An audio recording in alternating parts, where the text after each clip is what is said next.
This is where the theme music would normally go. So we're singing theme music top of the show. Give it up for J-Mac on Outfielder Podcast. J-Mac's gonna bring it to you now.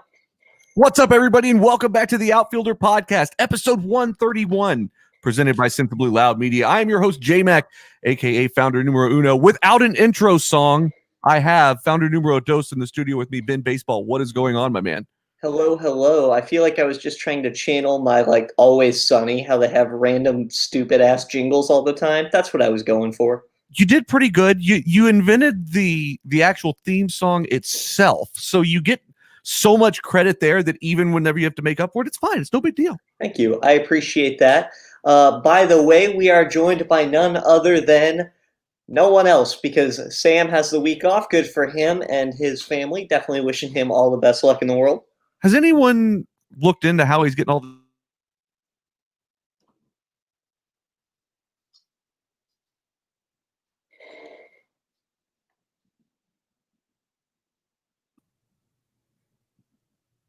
Is someone going to look into this time off? I think we're going to have to get HR on board. All right. We have an HR? Yeah. It's my dog. Oh. Sherman? Yeah, that's where the H and the R come from. See, that's brilliant. That really is brilliant. I think that otherwise his name is Seaman. This has gotten dumb already. We're like a minute and a half into this thing, and it's ridiculous as usual. We've been off for a couple of weeks. We're glad to be back with everybody. I don't know what happened to the intro song. We'll figure it out later. Yeah. While we're sort of troubleshooting on the air, does the drop board work right now? It does not, and I will figure that out in a moment. Well, in that case, it's going to be great. Hey, J-Mac, do you happen to have an extra $300 million laying around? The thing is, I have to move money around. It's in my savings account. I have to move it. You know how that goes. It takes a couple. I think we're going to miss out because did you hear that Bob Dylan sold the rights to his entire catalog? I did. He sold. So, do we know what the final price tag on that is? It's rumored to be $300 million. $300 million. Yeah, I kind of feel like that's low. Well, that's the thing is, I guess I don't know. I was wondering about it. I guess Stevie Nicks sold her back catalog a few weeks ago for $80 million. Just for solo, right? I don't know. It wouldn't be her Fleetwood Mac stuff. It would just have to be hers specifically. So that's the thing is I both feel like it's really low, but also I feel like that's just like I'm taking my money off the table and I'm going to do whatever I want for the rest of my life. Yeah. I mean, Bob Dylan's got what, like maybe 5 more years left. I mean, that guy, I remember seeing him on Letterman's goodbye show, and that was Letterman hasn't been on. It was 8 years ago, probably. Yeah, it was it was around 6 because I saw one of the last Letterman shows. But something like that, regardless, I remember seeing him and he looked terrible and old then, and it's got to be worse now. So he's 78 years old, and according to CelebrityNetWorth.com, reliable source, he before this was viewed to be $350 million. $350 million. So what do you think his day-to-day checking the mailbox is before he what do you think he clears a year? 25 million, something like that, maybe? I mean, you'd have to think so. I don't know. It would really depend on what you've got. But you know what? Now that I think about it, if you'd have told me before this that his net worth is $50 million, that also would have been plausible. So maybe that 350 is after it. I have no idea. Yeah, it's a very good question. It's very interesting though, and that's always a strange thing. It's non-baseball related, but interesting nonetheless. And I think I was thinking about this the other day, Ben. We had even talked about this off the pod, but we tend to hash things out on the pod. I'm fine with that. Love it. We're going to continue to just keep talking about whatever we want to talk about whenever we want to talk about it. Now we're going to be baseball thematic, I think. Obviously, we're going to be covering the usual stuff that we do, but we're going to talk a little Bob Dylan if we feel like talking a little Bob Dylan. That's how I'm shaking things up this year. Yeah, and you may even get to hear me do terrible Bob Dylan impressions. Your Bob Dylan impressions are my favorite and amazing every time. There was a few years back where, for my birthday cake, J-Mac had it decorated with green army men and a picture of Bob Dylan on my birthday cake. It's Good like time. 5 years ago. I forgot about that. I'm glad you brought that up. That's incredible. I love that I got you a birthday cake. I had also forgotten about it, but then I was going back through pictures and like showing the kids, this is what you looked like when you were younger. And they're like, why is Bob Dylan on your birthday cake? And I was like, if you truly knew me, you wouldn't need to ask me that question, daughters. It's a little bit complicated. And to be fair, they know you better than most. So, it's okay. I'll give them the pass here.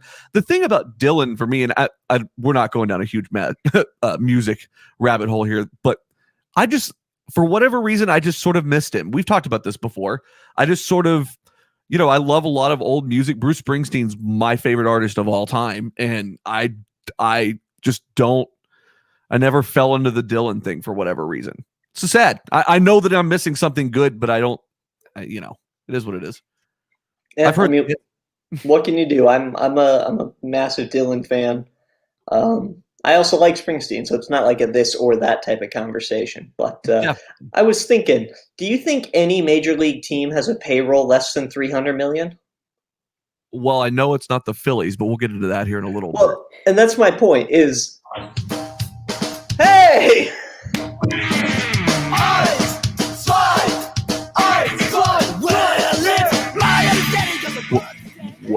What's up, everybody? I don't know what to do. We got the drop board working. Well, the drop board is working, so we are good to go. No, it's the reason I ask is I remember there was a time like a decade ago where I think the entire Astros payroll, there were like 19 players who individually were making more than their payroll. Yeah, it was something like that because they were just taking on bad contracts and taking on whatever they could to get, draft picks and just collect and collect and collect. We'll get into that here later, though. I think that's a good tease for later on. But yeah, no, 300 or 400 million. I mean, let's look at payrolls. Let's. Why are we speculating? It's not what we do best. We found. It's what we do, but you're right. It is not what we do best. So let's look at 2020. I think is a good way to look at it because forecasting 2021's. Well, or should we look at like 2019? I think 2019 will have the most complete data set. Well, that and also just that it's not a pandemic year and you don't have those kinds of things. Okay. Do you want to take a shot at the highest payroll in baseball in 2019? So I was going to say Yankees, but I'm actually going to pivot and say Dodgers. Okay. So both those answers are perfect. One is correct. One is in the number 2 slot. So it's just a matter of A and B kind of situation here. We have the Dodgers at 171 million and the Yankees at 161 million. So those are the highest. You could have. All right. Who was the other team in the World Series this year? What do you mean? This year? Who did the Dodgers beat this year? Who did the Dodgers beat this year, Ben? Fuck. Dude, it's off season. I don't think about baseball. Was it the Astros? Yes. No, it wasn't. It was the Rays. Yes, it was the Rays. Okay, so if we add up the Rays and the Dodgers payroll for this season that you're looking up, the 2 teams in the World Series, could we have bought Bob Dylan's back catalog?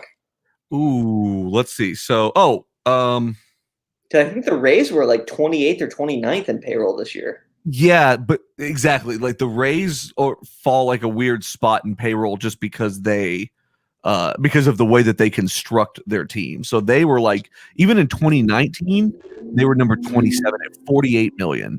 So like, that's the point here is if we take the 2 teams that played in the World Series this year, their payroll from last year, the last complete season that we have, we could field both of those teams and have plenty of money to spare instead of buying Dylan's catalog. Therefore, I am more impressed by that figure. Like when we contextually think about 300 million, that it gets you 2 World Series caliber baseball teams. Okay. Do me a quick favor. Pull out your old trusty dusty calculator, if you will. Let me get my calculator watch on board. Yes, perfect. So let's start adding payrolls until we get to that number. How about that? Are we starting from the bottom or the top? The bottom, and let's call it 350 million. That because it's anywhere between 300 and 400 million for Dylan's catalog. So let's call it 350 million in the middle. Is that fair? That's fair. All right, number 30. So this is in 2019. Remember, number 30 were the Baltimore Orioles. They had 42 million. We'll use round figures. 42 million in payroll. Okay. The next were the Marlins. They also had 42 million in payroll. Okay. You let me know when we get there, or getting pretty close. I will. The Pirates had a 37 million in payroll. All right. The Rays had 48 million in payroll. Okay. The Indians had 52 million in payroll. Okay. The Mariners had 49 million in payroll. Okay. The Tigers had 53 million in payroll. Okay. The A's had 60 million in payroll. So that's where, because before we hit the A's, we were at 323 million. 8 teams worth of payroll. We'll go with 8.5 because we could have gotten half of Oakland in there. Oh, that's good. It's always how it shakes out for Oakland, isn't it? You get half of Oakland because they're the little sibling of San Francisco. No, it's just such a shame. We still love you, Oakland. It really is unbelievable amount of money. And I mean, if you look at, and we talked about this whenever Bryce Harper signed his contract, which again, we'll get into later, but I mean, you're talking about roughly the same amount of money over a 12-year stretch, but still, it's pretty crazy when you think about it contextually. The average annual value actually isn't really that bad on that contract. It's the length. I mean, I get it. And so anyway, yeah, man, that's very, very interesting. Very interesting news indeed. It's been a weird kind of offseason. And I feel like we say that every year, this more so than anything else. So let me ask you this. Is your take that the season's just going to get on rolling here in March like it normally does, and we're just going to 100%. I think that the biggest variable is not will baseball happen or when will it happen. The biggest variable is just going to come down to audience. Like, will there be people in the stadiums? Will it be like the NFL where some stadiums have it, some don't? It wouldn't surprise me if I see a slightly modified travel schedule, or if teams aren't a little more buttoned up in who all they can and can't take on the road.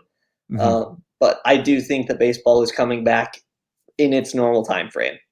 I think one of the things that I haven't really heard a lot about, but I find very interesting is that there are so many people that watch sports, and this doesn't really change per league very much as far as this as a general idea. I mean, I'm sure there's some variation here, but as a general rule, people like to watch sports at the times that they're used to watching them, and that's for baseball, April through September, right? Or, October, really, truly, all the way to the end.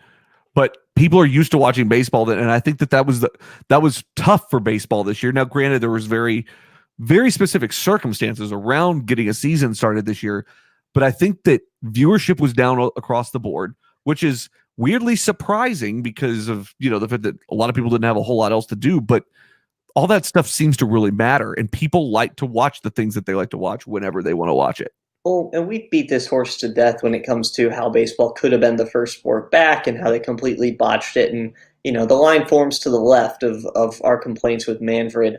But to further prove out your hypothesis that you're laying down for me, do you know if the MLB, do you know if the NBA or the NHL numbers were down when they finally came back? The NBA was 44% down across the league. So, I mean, there's the proof right there. Yeah. And there's some other things going on with that. But at the same time, like, you had basketball starting at coming back at a weird time. I didn't watch a second of the finals, not 1 second. And I'm the biggest basketball guy there is. I love the NBA more than just about any other sport besides baseball. It's one of my biggest passions in the world. It's why I started on the break. I love basketball, but I didn't watch a second of it because I don't watch basketball in October. I just don't do it. I won't do it. Don't have time. Don't care to watch it. It's interesting. Yeah, no, absolutely. I think the biggest variable for baseball, aside from adjusted schedules or travel, just based on it, not like, I still think the season starts last weekend in March, but it wouldn't surprise me if spring training does look radically different. Oh, yeah. But I mean, So let me ask you this in that context, then, is the notion of spring training in this day and age is somewhat antiquated, right? Yes. However, I think that if we're approaching it like a Martian, yeah, it's like, what are they doing? What's going on here?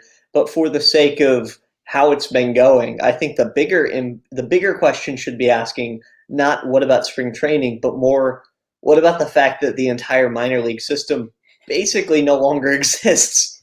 Yeah, and that is another thing that is not talked about nearly enough. I don't want to talk about that today because I want to do a real good deep dive on all the specifics of it, and it's still washing itself out. So there's a lot to kind of unfold with it yet, but that is absolutely something we're going to talk about because it got decimated this year, and nobody's talking about it. Nobody cares. Nobody's looked into this at all.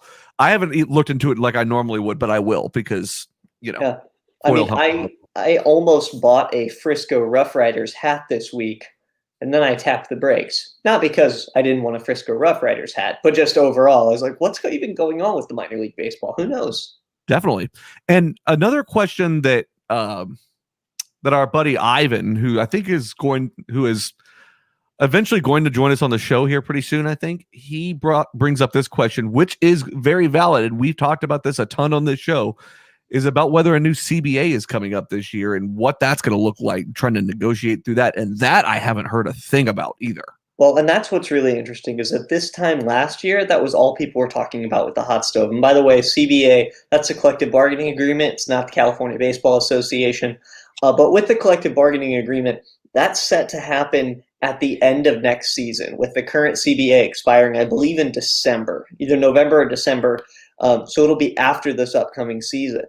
And that could be why we've had a little bit more of a quiet offseason. There's still stuff to talk about, but because we don't know what's going to happen. And we have hypothesized on this show quite frequently about the potential of a work stoppage or a strike or anything along those lines because of just how disjointed it's getting.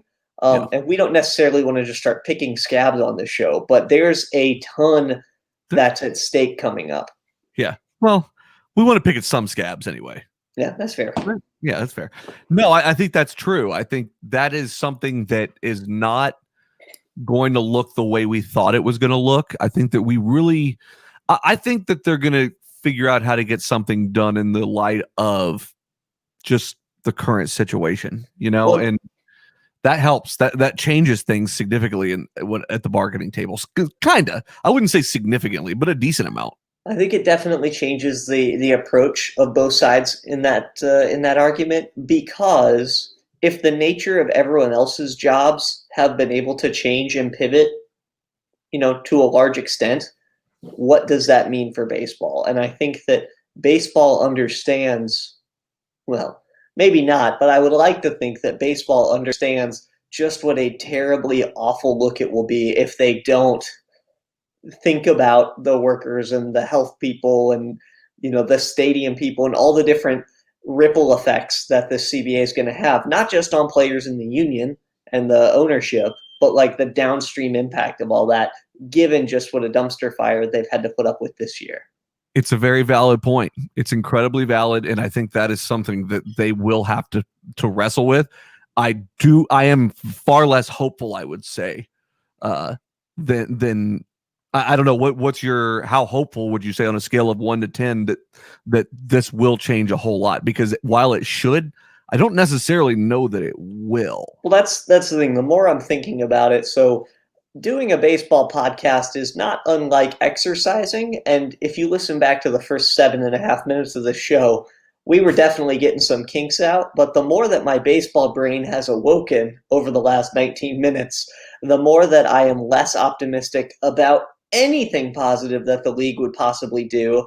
And I can almost guarantee you that for as much as I love this sport, they will find a way to foul it up. Yeah, it'll get fouled up, I think, but I think ultimately it will get done. But I just think that it may be a rougher road than they realize, and maybe giving it credit for, just based on some of the past discretions that they've had. And I think that is going to matter. Now, how much is it going to matter when it's not the biggest thing in the focus point?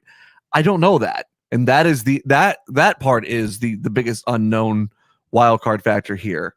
And there are a lot of different viewpoints, and I think as we get closer to that, we're going to try to talk to some people and really try to understand some of those viewpoints, because it really is.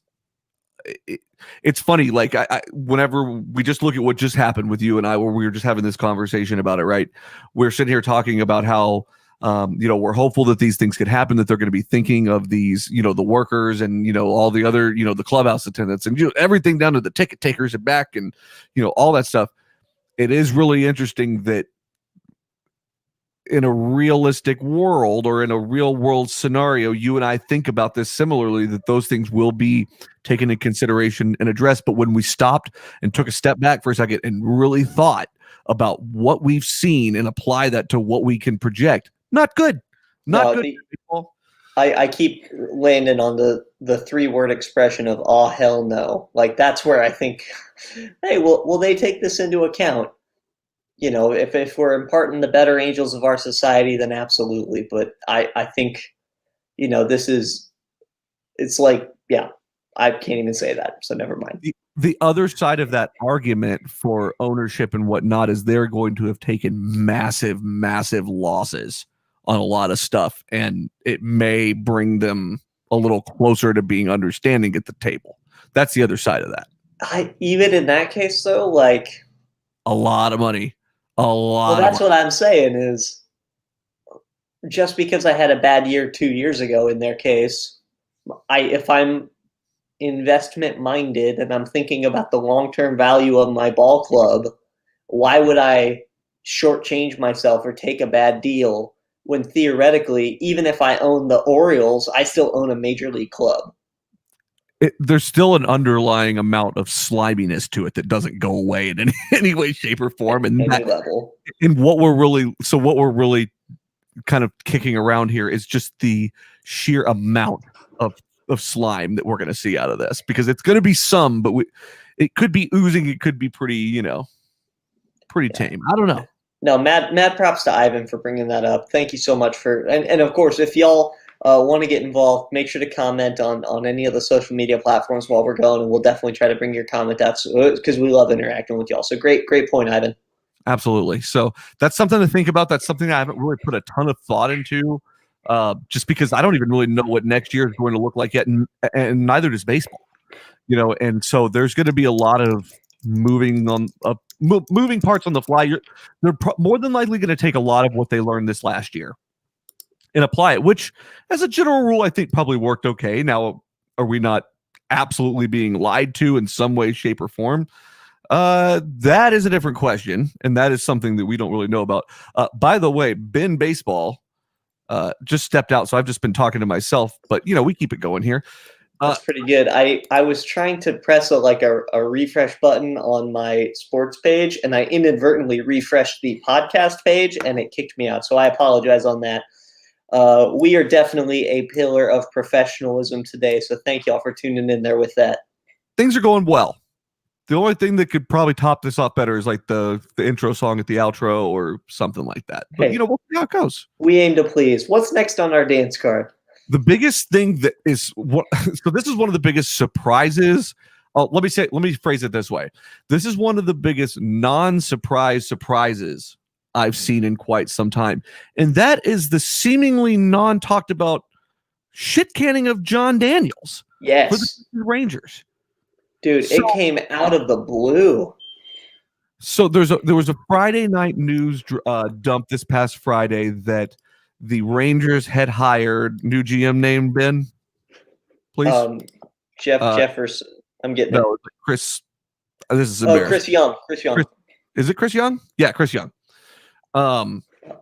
Hired him as the general manager of the Texas Rangers, and so I was kind of surprised by that news. But honestly, if you think about the realistic result of the last 5 years or so, I don't have a problem with the move.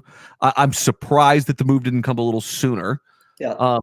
The interesting thing about it to me, though, and we'll get into the implications of it and a little bit about the new guy and all that here in a second. But like the interesting thing about it to me is, though, that it was So I don't really know if there is such thing as like a news dump anymore. I mean, it's all shitty all the time. So like, is it really, like, is anything really disappearing on a Friday?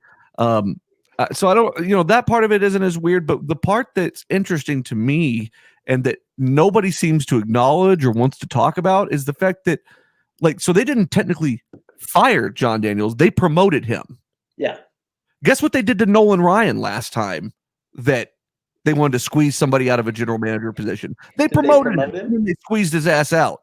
Well, that's what's interesting, because as I was going back through the presser, it came to Daniels released a statement saying, that they're bringing him on as new executive VP and general manager, and John Daniels will remain as the club's president of baseball operations. Man, can you imagine what's going to happen if JD is on board for a bit and like they're both trying to go separate ways? Like, who wins that argument? Well, I think the idea here is, and I could be wrong, but from what I gather is that, I mean, at the end of the day, I mean, and let's get into the John Daniels retrospective here in just a moment. But at the end of the day, he's managed a club for what, 15 years, something like that? It's been a hot minute, yeah. It's been a while, and that is unheard of. I mean, GMs have 5 years and a leash usually, and that's about it. And so the fact that he stuck around for this long is impressive. He assembled some really good teams in 2010 and 2011, some really good teams, and he made good trades at the right time. He made a lot of bad trades, though, a lot of really bad trades, and in years that did not make sense to do so. And it always flabbergasted me that they've had so much faith in him. And don't get me wrong, I'm not a guy that I immediately go to firing the GM or the coach or whatever, like look at John Farrell, with the Red Sox a couple of years ago. Like, did it annoy me over some time? Yes. But I mean, he was hired in 2013 and, I gave him, I basically, my leash for him was until 2017 and things were very evident. It wasn't going this way, his way.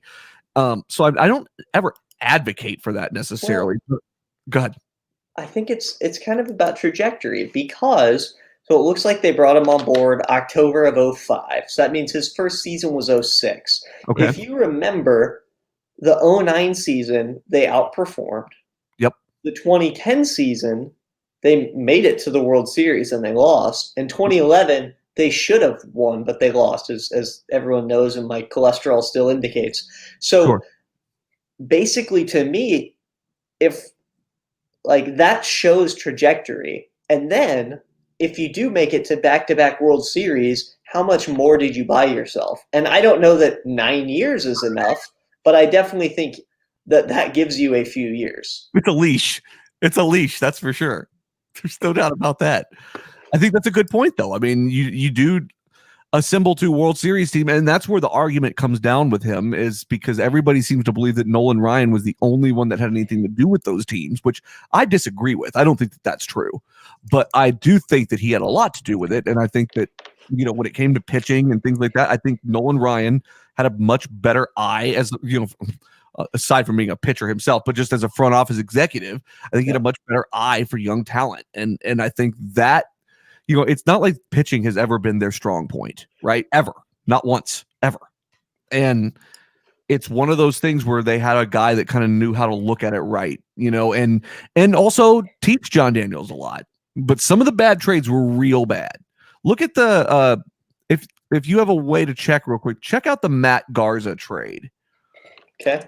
It was with the Brewers. Ryan Dempster was in the exact same spot either a year before or maybe the year after. This is off straight memory, but I remember that Matt Garza being bad. 5 years ago, Matt Garza to the Cubs. 4. Let's see. Ryan Dempster. Oh, hang on. The return for Garza and these additional pieces were 5 players, including Sam Fold and 4 minor league prospects. Interesting. Okay. So, I mean, they sent 4 prospects out the door for and what was their record that season? I don't have it in front of me. What season was that? 2011. 2011. That was the 2011 season? Really? Oh shit. I'm looking at the Rays Cubs. Hang on. Oh. Yeah. Sorry. Was that a 3-way trade though? That could have been moved around a bit. Yeah, I'm talking about from Milwaukee to Texas. It was like 2012, 2013, Yeah. 2014. So Matt Garza was traded to the Rangers. Okay, you had C.J. Edwards, Mike Olt, Neil Ramirez, and Justin Grimm. Boy, Mike Olt stuck around forever. He really did. He was around forever with the Cubs. Justin Grimm was decent too, but I mean, he was one of their better pitching prospects. And so what season did we figure out what year that was? It was 11. Okay. For what it's worth, Chirinos was also involved in that. Okay. So that brought. But he didn't necessarily end up with the Rangers yet. What do you mean? No, I apologize. Yes, he came to Texas with cash. Okay. Yep. They won 96 games that year.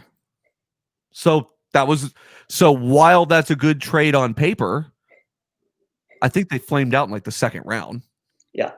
Well, no, that was 2011. So that was the year they went to the World Series the second time, right? Yes.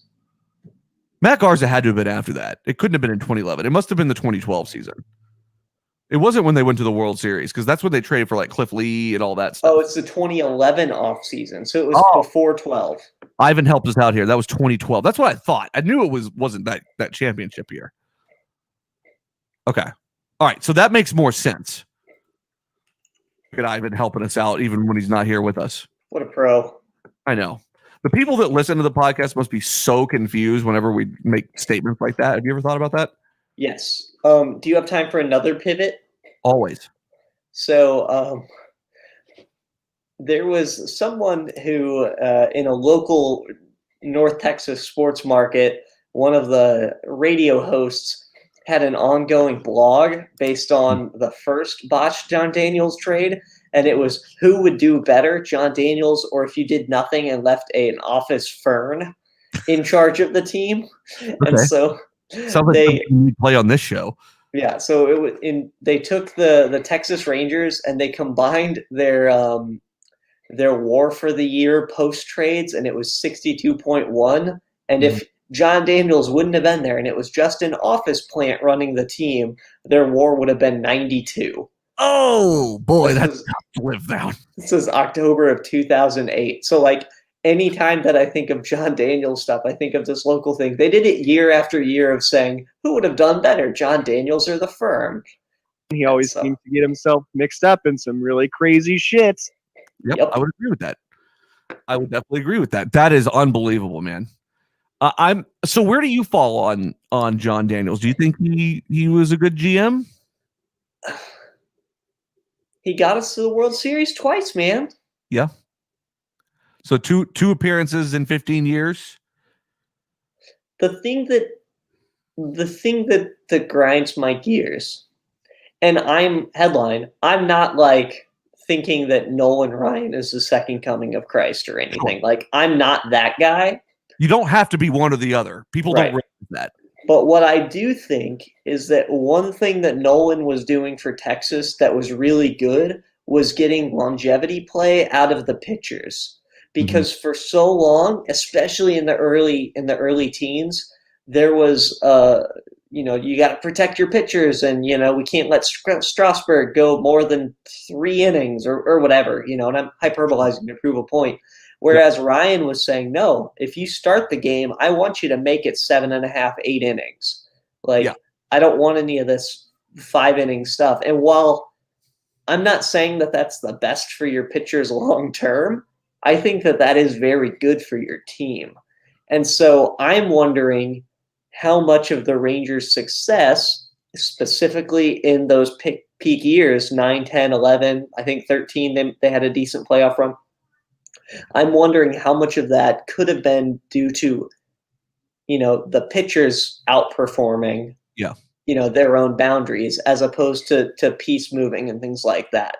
You could also make a play for what John Daniels did for baseball long term with the opening up of the Japanese marketplace and the acquisition of Yu Darvish.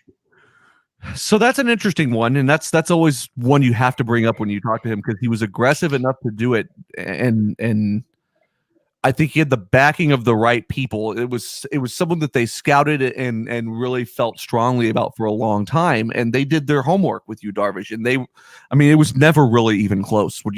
Like he's talked about it before, it was never even close. They paid, I think, $50 million just for the right to negotiate with the team, and I want to say his first contract was 5 years, $66 million or something ridiculous. So realistically, you got a player 5 years. $111 million for, at the time, a truly ace pitcher. Now, how he's done since then, it's hither and yon. You don't necessarily. Yeah. It's been an interesting arc, but you can make a play for if Darvish set the mold for Ohtani. With the way that the Major League Baseball in America sort of operates within the Asia Pacific Rim market. You know what I mean? I do. I think that's a good point. I think though that I kind of felt like so from an outsider's view looking in, because I'm intrigued by the Rangers. I don't really care about the Rangers though, if that makes any sense. You know what I mean? Like I always keep an eye on how they're doing because they're you guys' team and I live close to them and all that. But I'm not watching too many Rangers games every year. And I ultimately always felt like they were chasing a lot after those 2010 and 2011 appearances. And to be clear, I don't think that they should have just burnt it all down right after that or anything like that. But there were a lot of older pieces that were clicking the right way at those times. Like Josh Hamilton is a great example of that, where they kind of caught lightning in a bottle with somebody, who really, really performed well when they needed him to perform. And so they seem like they continued to try to make up that gap where however wide that gap was, I don't really know, but they seem like they always try to make up that gap and they just never really figured out the work. I also think the other take that I have about John Daniels in a vacuum would be that I think he did not have the right manager. I am not a Ron Washington manager guy. And I think that a big part of their struggle when it came to playoff success, and especially when it came right down to the end, is that they had a manager that was way too indecisive and wouldn't make up his mind. I remember watching those World Series specifically and watching him fly through all of his pitchers in the bullpen. And I understand the natural reaction and the notion to want to get another guy that is going to shut this thing down and keep on going. But you have to be able to think about bigger term than that. And the biggest argument I can make for this, because everybody thinks I'm crazy about this take. Everybody thinks that Ron Washington should have gotten a second shot. Why didn't Ron Washington get a second shot anywhere else? Because he wasn't suited to be a major league manager. And I think that was a big part of what got in their way. I think he was a big room guy. And I think that matters whenever you're trying to manage a lot of personalities and a lot of older guys that kind of know what to do, and to go in there and give them the tools to go out there and do what they do. I think he was really, really good at that, but I don't think he was good at a whole lot else. And I feel like that was a misstep by him that no one seems to really. Maybe I'm off base with that, but I don't think that he was that impressive. I mean, it's interesting. It's the thing that we don't necessarily have the luxury of doing is going back and saying, okay, whenever they signed Wash, what was it, 8, 9, somewhere in there? Yeah. Who else was available? Sure. Who would have potentially got them better? If, for example, Madden was available at that point, how would he have done versus so it's really hard to say. Yeah. I mean, it's always, I don't necessarily fault Wash for the 11 loss. Necessarily, I think that there was 16 things that went wrong, and if any one of them hadn't, I'd be lavishing my ring. Yeah. No, I do. And I don't even know if I necessarily mean to blame Wash for it, but I don't think that he helped. And I think that is the part that people don't seem to agree with necessarily, is that when it really, really mattered, when it came down to making big decisions at the right time, he sort of panicked a little bit. And hey, man, I'm not faulting him for that. I understand. I would too. But it's always easy to say that when you look back on it, right? I think I think what it boils down to is when you trust your guys and you're a good clubhouse person, I don't know about always, but you're more likely to be willing to give someone an extra chance, to be willing to give someone, hey, yeah, have another chance to strike this guy out. Like, I believe in you. I want you to see my belief in you and how that sort of manifests itself. And I could see where that, on the whole, might not have been the best overall for the team. Now, as far as how that translates to manager war or whatever, I wish we could say, but that would be a thought experiment for another day. I will be really interested in us when Sam comes back getting his take, because I feel like you and him are not on the same page when it comes to Ron Washington. No, I think he probably. I don't want to speak for him, so I'm not definitely not doing that. But I've known him a long time. I think I kind of know how his mind generally works until he, throws a curveball at us. But I really think that he's probably somewhere in the middle of that, of both sides of that, where I don't. To your point, I don't know what you would have done differently at that point in time, right? But knowing that the right guy, like I just can't think about how he broke Nefty Phillies.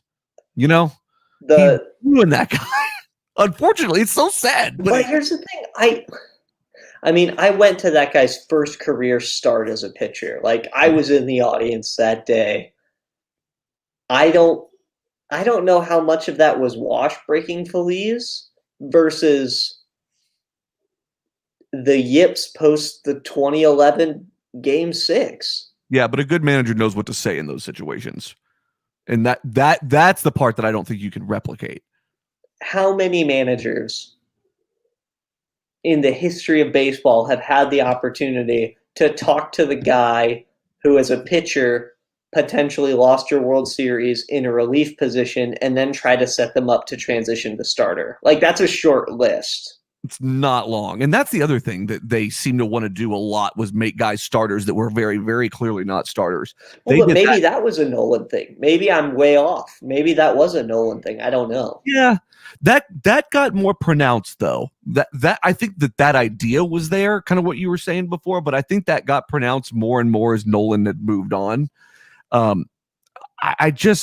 was that guy's name? So I don't really remember a ton of it. I think his name was Robbie something, but he was a starting pitcher that they had. He ended up being kind of a heavy set dude. He put on like a ton of weight towards the end of his Texas career, but he had like the shaved head with like the mohawk. Was it Robbie Ross? Robbie Ross, maybe that's who I'm thinking of. Who pitched for the Red Sox as well. Good guy. But he was kind of one of those guys who was probably a mid-reliever guy, was never really a starter. And I don't know that didn't butcher his career. Yeah, I'm showing Robbie Ross, Texas Rangers and Boston Red Sox. Yeah, there you go. So anyway, it's an interesting conversation. I don't know. I understand why they made this move. I think it was probably the right move to make. It's time. It's time for a new, fresh mind. New guy's going to come in there. Chris Young, he says his name is. I think it was between a couple of people. One of those was Michael Young, but I don't think that he's ready for something like that. Chris Young, very smart guy, Princeton baseball guy. Spent a lot of time with the Padres. Pretty up and coming candidate. I know that Jimmy's pissed because the Mets were looking at hiring him. Well, that's what I read, is that it was, in that case, it wasn't that he wasn't ready to manage or anything. It was that it was a city fit thing, because I guess his family's from around here and stuff. So sorry, Jimmy, your loss is hopefully our gain. We will have to see on that one for sure. He's a classless charlatan. Thank you, Sam. I would agree with that. Well said. All right. So last story of the day here. I've been thinking a lot about this. So last week we were planning to record. We were off and kind of unexpectedly at the last second. And so I started thinking about some of the teams in Major League Baseball and really where they are in relation to getting better or getting worse. Like, where are we? Like, where are the Orioles right now? All that. So what I think I'm going to do is, I think as we go through the offseason here, I'm going to try to focus on some of those individual teams that are maybe in rebuilding mode or coming out of that and what we have to look forward to. I think that's worth talking about. So I'm going to get into that, but I decided to pick one of the most interesting ones that I really didn't know a ton about where things are, and that is with the Philadelphia Phillies. So NL East team who's projected to be very good the last few years. But let me ask you this, Ben. When do you think the last time the Phillies had a winning season? A winning season? Year? 2016. Nope. Longer than that. Keep going. 2011. 2011. Oh my God, that was just a random guess. Goodness gracious. 2011. Pull up Baseball Reference real quick, if you will. Yeah. Let's talk about what their record was in 2011. All right, so the 2011 Phillies, huh? 2011 Phillies. All right, I got it. All right, so talk to me about their record. They were 102-60. They finished first in the National League East. They lost the National League Divisional Series to the Cardinals, who went on to win the World Series that year. Correct. They had on their staff, the top 12 players was Cliff Lee. They had Roy Halladay, Cole Hamels, Shane Victorino, Chase Utley, Vance Worley, Carlos Ruiz, Jimmy Rollins, Hunter Pence, Ryan Madsen, and Kyle Kendrick, but he was young on it. Dude, I forgot so much about when their pitching was staffed like that they had Lee, Halladay, and Hamels all on the same lineup. There was a time where I would have cut off my left pinky to have Cole Hamels in Boston. Yeah, you probably should have. Yeah, probably. You should ask Ivan. Probably would have went better than it would have in Texas for him. I don't know. That's another one of those things, though, that JD didn't need to make that trade. Never made sense to make that trade. Worked out great for Philly, but not great for him. Okay, so after the 2011 season, the Phillies went 81-81. Okay. Cole Hamels. I do want to jump in because real quick, I remember vaguely whenever they had that sort of ace pitching staff that they had for a bit. So for context, they had won the World Series in 8. They had lost the World Series in 9. They had lost the NLCS in 10. And then so 2011 was their last year with a winning record. Okay. All right. Just setting some context here. That's pretty tough. Yeah. That's pretty tough. So they've been in this rebuild mode since then. And so we talked about this a little bit just a few minutes ago, but a GM usually gets around 5 years with a leash. And then, if varied success happens, a lot of times, and again, there's exceptions to all of this.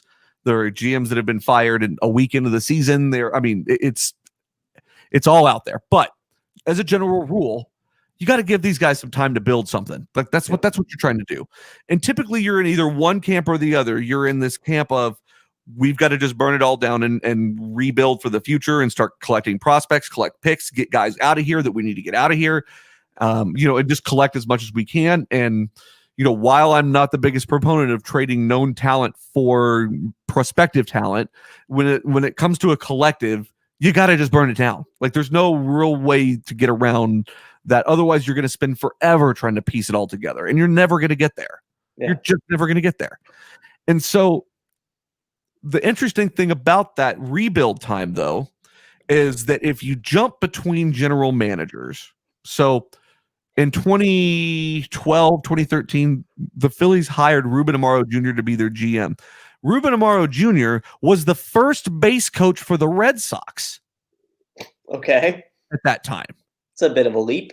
And guess what he did post Phillies? He went back to being the first base coach of the Red Sox. Okay.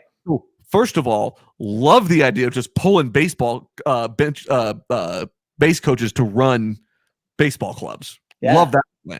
We're only like 2 or 3 moves away. Dude, I'm telling you, we're getting closer and closer every show. Every episode counts here.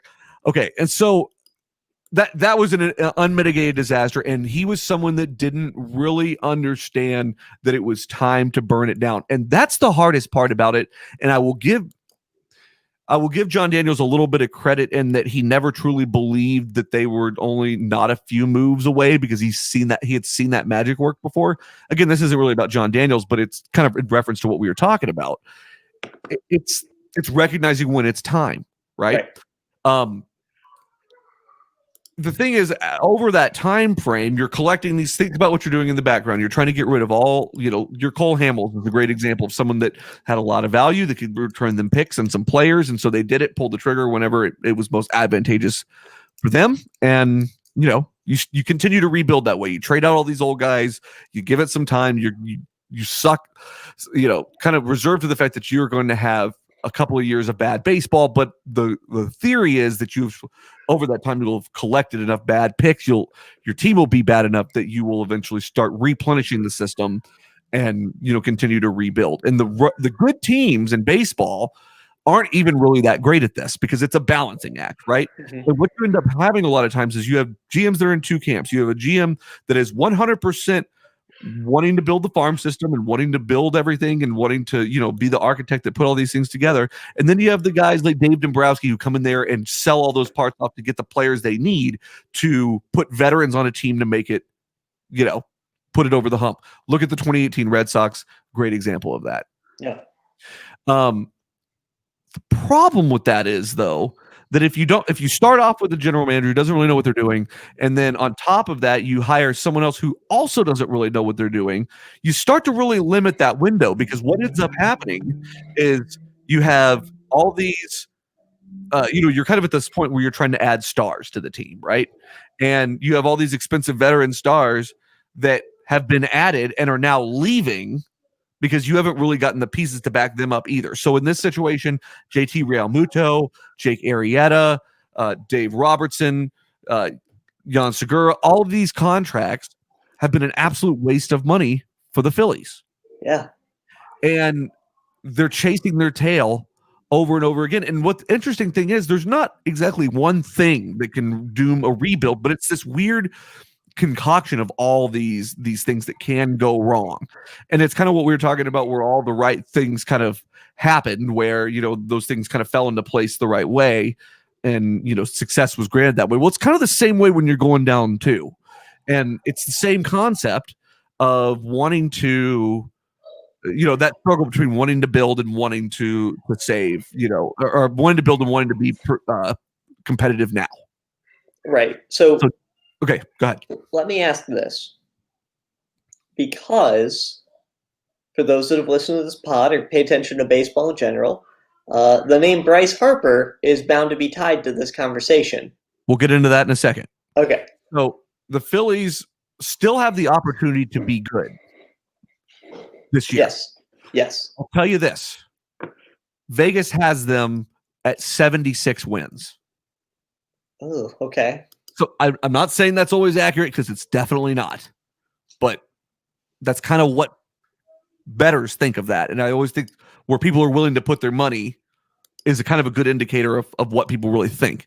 Yeah. The Phillies may still be good, but they no longer have young pitchers and hitters. Their league they're all well over the league average of age in the league, and they no longer have cheap payroll. They no longer have rich prospects in the system, and they're clearly not contenders. And so you have this weird thing where you're in this middle thing. And again, you don't necessarily have to tear it all the way down, but the good teams that build that way tend to have more success over a sustained period of time.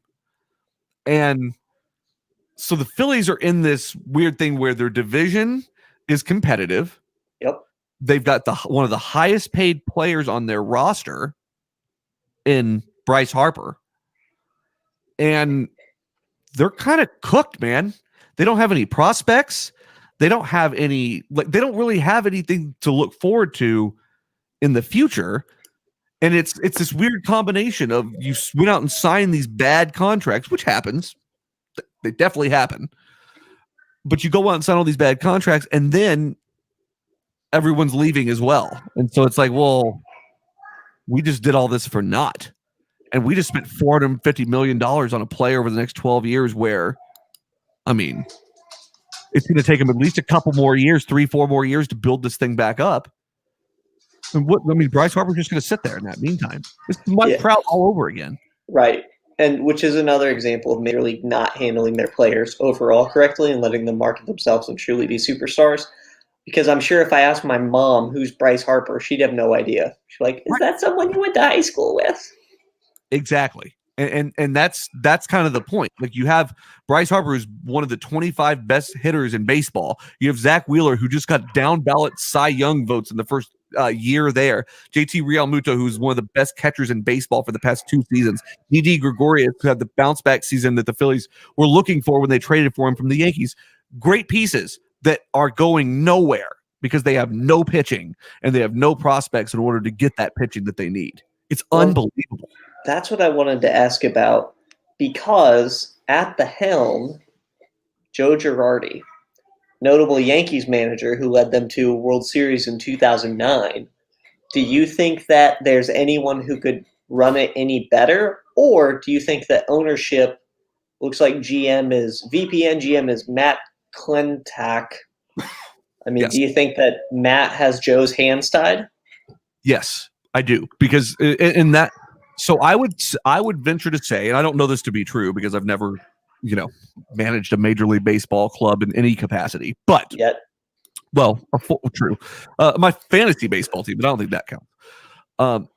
I don't really know of a sport where the GM works so independently of the manager. Now, it's best. I would say that it's best case that they work together to be on the same page as far as what's being constructed, but that's not always how it works in baseball. Right.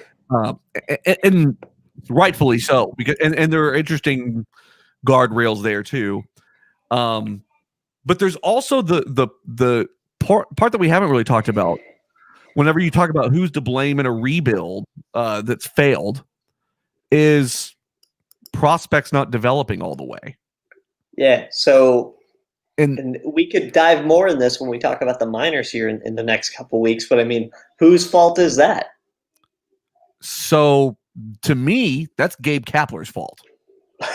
Okay, I love it. Let's blame Cap. I should say it this way. He's one of the managers that did not help the situation. Is that fair? More fair? Yes, so Kapler ran the Phillies in 18 and 19. In 18, they were 80 and 82, and in 19, they were an even 500 at 81 and 81. Pretty brutal, right? Not ideal. It's not good, and so there's a development issue there too, and that's hard to rectify. And we can go in, we don't have enough time to really go into the ins and outs of the construction of these teams and why it matters to have the best coaches in the best places and really be actively looking at what works and doesn't work. But really, when it comes down to it, whenever you're not developing your guys, it doesn't matter what you do or how much money you spend or what, like, the moves you make. I mean, so here's something I know that Sam will back me up on.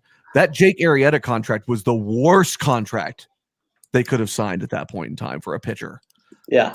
I haven't seen Jake Arrieta's name anywhere in baseball in the last 3 years. Mm-hmm. Anywhere. Not since he was with the Cubs. He signed a 3-year, $75 million contract with the Phillies, which was $75 million guaranteed. And how many games did he pitch last year? 0. Let me see. It's not good. I'll tell you that. Last year, he pitched 9 games, 4 and 4. 9. Well, so in context, how many did Kershaw? Let me look and see how many Kershaw pitched.